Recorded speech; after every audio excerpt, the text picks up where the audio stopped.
안녕하세요. 주식 애소리의 애소리입니다. 네, 오늘은 아스테라시스와 와이즈넛의 공모가가 확정된 날인데요. 일정부터 다시 한번 짚고 넘어가도록 하겠습니다. 1월 종목들의 가장 큰 문제는 상장일이 죄다 겹쳐 있다는 부분입니다.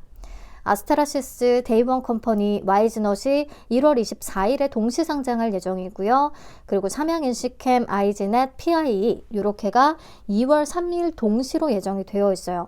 무려 3종목씩이나 겹치다 보니까 이렇게 되면 LG CNS를 제외하고는 신나게 먹을 것은 없어 보이기도 합니다. 자, 일정상으로 미트박스 글로벌과 유안타 17호 스펙의 환불금은 아스테라시스를 제외하고는 모두 활용이 가능합니다. 그래서 아스테라시스가 없었다면 그냥 미트박스랑 유안타에 청약을 하고 또 환불금으로 와이즈넛과 삼양 NC캠에 나눠서 청약을 하면 됐을 것 같아요. 근데 아스테라시스가 끼어 있고 아스테라시스가 괜찮아서 비례까지 참여를 결정을 하게 된다면 이제 변수는 와이즈넛이 되는 거거든요. 와이즈넛에서 수익을 기대할 수가 있다고 하면 와이즈넛의 자금은 약간은 빼놓고 고려를 해야 되는 상황인 거죠. 자, 그래서 오늘 얘기할 영상들이 굉장히 중요합니다. 먼저 아스테라시스부터 볼게요. 이게 APR과 라메디텍 이후에 오랜만에 화장품 섹터긴 하거든요. 그동안 화장품 관련된 IPO들의 성적이 매우 좋았기 때문에 요거는 무조건 가야 된다, 해야 된다 하는 분들도 계실 것 같습니다. 그래도 과거와는 상황이 조금 다르고 동시상장이기도 하니까 좀 자세히 따져보도록 할게요. 자, 아스테라시스는 미용 의료기기 업체입니다. 피부과에서 시술을 받을 때 쓰이는 미용기기들을 만드는 회사인 거죠. 회사는 특히나 홍보 모델로 하지원 씨를 기용하면서 하지원 미용기기로 고객들 사이에서는 유명세를 타고 있다고 합니다. 자, 이 피부 미용 의료기기의 종류는 에너지원별로 구분을 좀 해볼 수가 있는데요. 크게 레이저, IPL, RF, 고주파, 하이프 이렇게 나눠볼 수가 있습니다. 오른쪽으로 갈수록 더 고도화된 방식이라고 볼 수가 있어요. 자, 아스테라시스는 이 중에서 하이프와 RF의 이 고부가 가치 제품으로 포트폴리오를 구축하고 있기 때문에 이 두 가지 위주로 살펴보면 되겠습니다. 자, 먼저 RF, 고주파 방식부터 보자면 고주파 에너지에서 발생하는 열을 이용해서 세포 조직의 응고작용이 일어나는 원리를 적용합니다. 세포들이 응고되면서 쫙 당겨지는 이렇게 해서 피부 진피층에 열이 가해지면서 콜라겐 생성을 돕는 거고요. 이 열 에너지가 진피층 밑으로 더 깊숙이까지는 전달이 안 된다고 해요. 깊게 들어간다고 해도 에너지가 점점 약해진다고 하거든요. 그래서 고주파 방식은 좀 얇고 노화된 피부를 대상으로 할 때 효과가 좋은 치료 방식입니다. 대표적인 RF 방식의 시술로는 써마지, 올리지오, 텐서마, 덴서티, 포텐자 등등이 있다고 하네요. 자, 이번에는 하이프를 볼게요. 고강도 집속 초음파라고 설명을 하는데 높은 강도의 초음파를 피부 근막층까지 조사해서 그 조직에 열을 가하고 응고 반응을 마찬가지로 유도하는 방식입니다.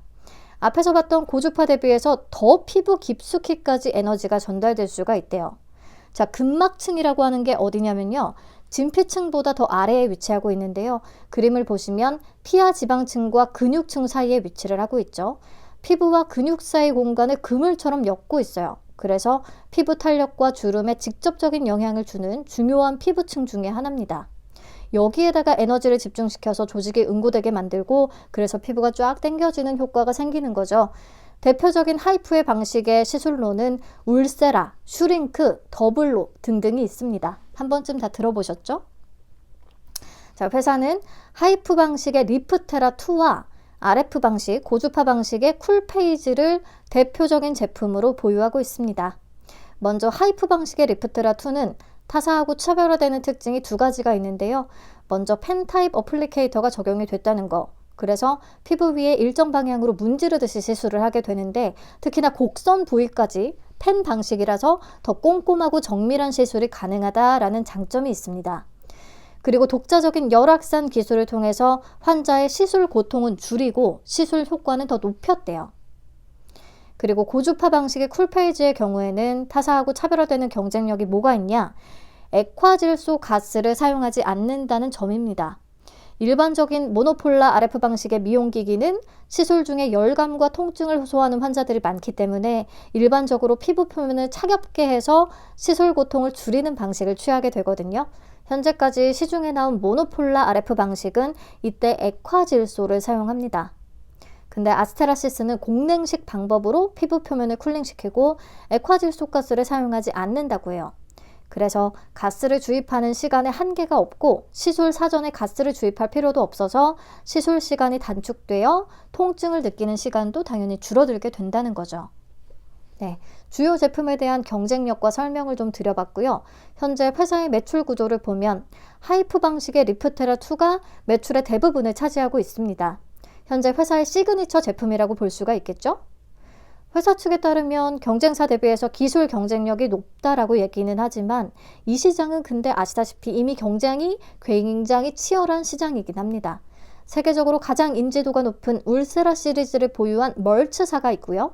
그리고 서마즈 시리즈를 보유하고 있는 솔타 메디칼, 비롯해서 국내의 클래시스, 제이시스 메디칼, 비올, 이루다 등등이 있고 올리지오의 원택도 있고요. 이렇게 이미 쟁쟁한 기업들이 많습니다. 그래서 국내 시장으로 한정해서 봤을 때 아스테라시스의 점유율은 좀 낮은 편이기는 해요. 물론 아스테라시스는 24년 3분기 기준으로 약 70% 이상의 매출이 해외에서 발생하고 있거든요. 수출 비중이 굉장히 높아서 요거를 포함하면 점유율이 더 높을 수는 있는데 그만큼 언급된 다른 회사들도 해외 매출의 비중은 꽤 높다라고 알고 있습니다.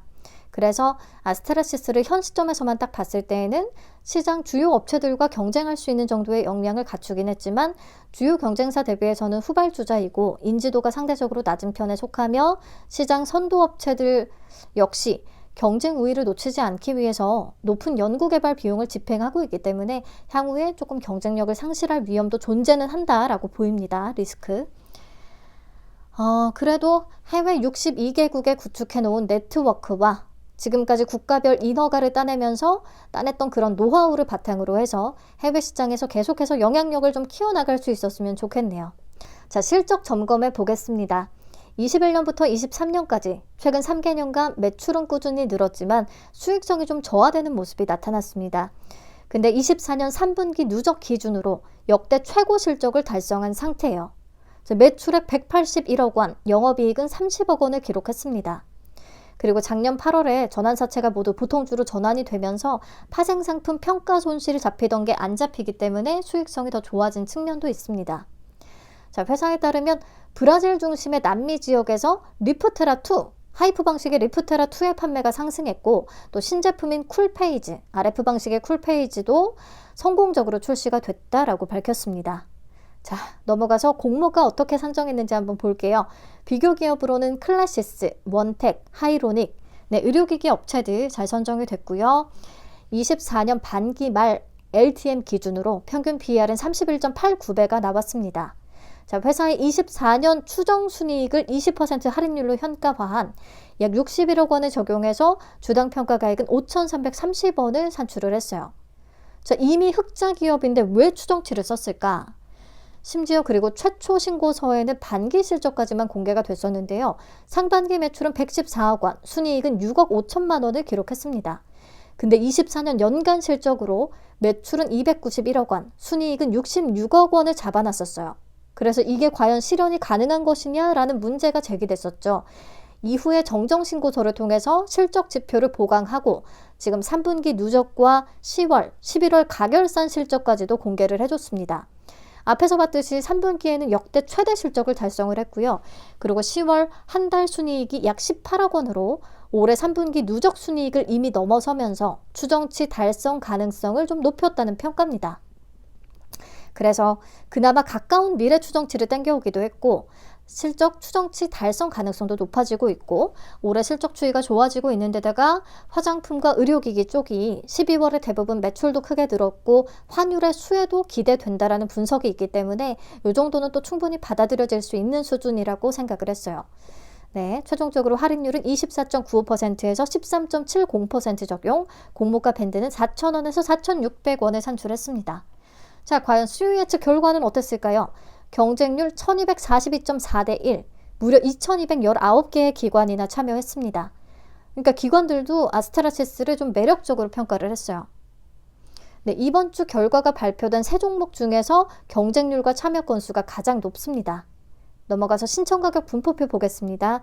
공모가 밴드는 4,000원에서 4,600원을 제시했는데요. 하단과 하단 미만 분포가 약간 존재하긴 하지만 대부분은 상단 이상을 써냈습니다. 특히나 상단의 분포가 70%대로 가장 높았고요. 그래서 공모가는 최상단인 4,600원에 확정이 됐습니다.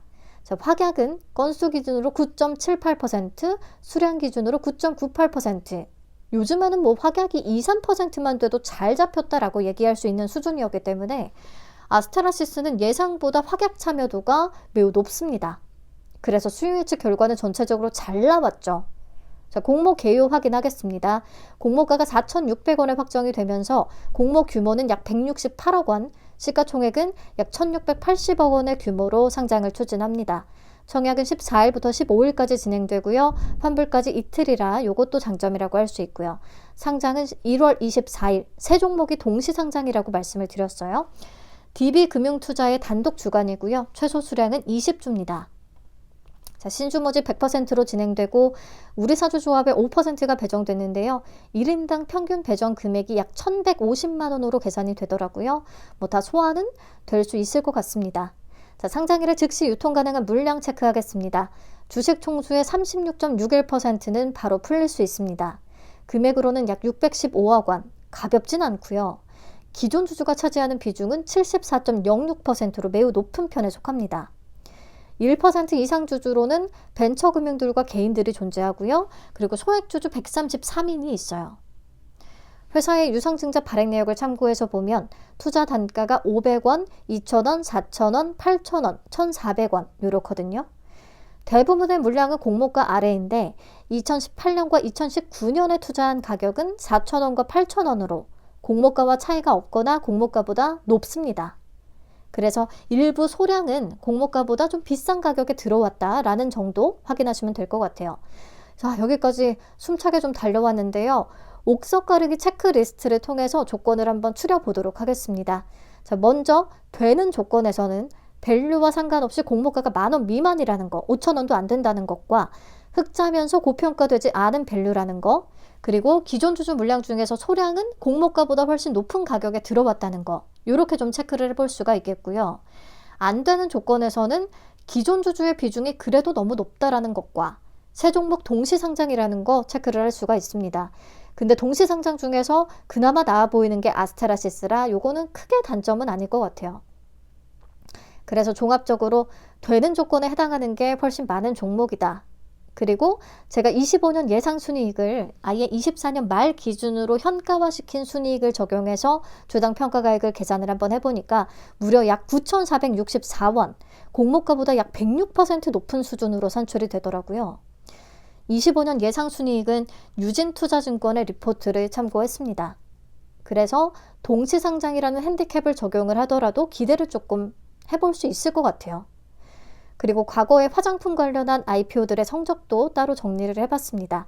APR을 제외하고 모두 아스테라시스보다 가볍기는 했는데 아무튼 대체적으로 다 성과는 좋았다라는 거. 주식은 아무래도 과거의 경험이 또 크게 영향을 미치기도 하기 때문에요.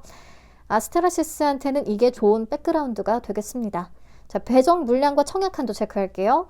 DB금융투자에 91만 2,500주가 배정돼서 균등 물량은 45만 6,250주고요. 청약 수수료 2,000원. 계좌는 1월 10일까지 만든 계좌에 한해서만 청약 가능합니다.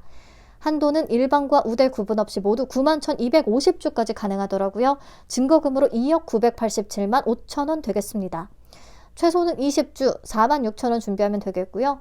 네, 제가 예상하기로 청약 참여 건수는 공격적으로 한 15만 건 정도, 그래서 균등은 3주가량을 생각을 하고 있고 증거금은 4조 원 정도, 4조 원 기준 비례 경쟁률은 약 3,812대 1이 됩니다.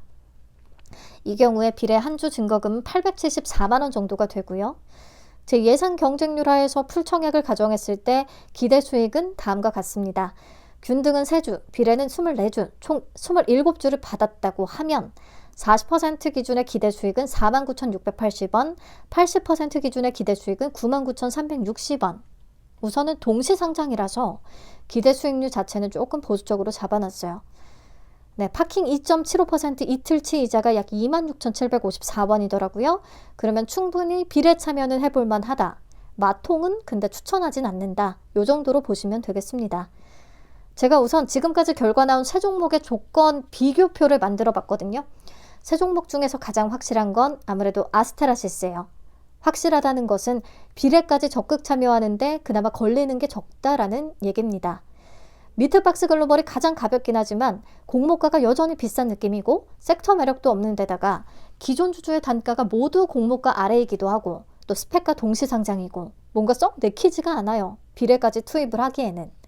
반면에 아스테라시스는 상단에 확정이 됐지만 공모가가 5,000원도 안 되고 수요 예측 확약도 높은 편이고 밸류상으로 또 좀 괜찮고 섹터 매력도 있고 동시에 붙게 되는 와이즈넛 데이원 컴퍼니에 비해서 비교 우위도 있고 그래서 가벼운 편은 아니긴 하지만 종합적으로 훨씬 매력적이라고 할 수가 있습니다.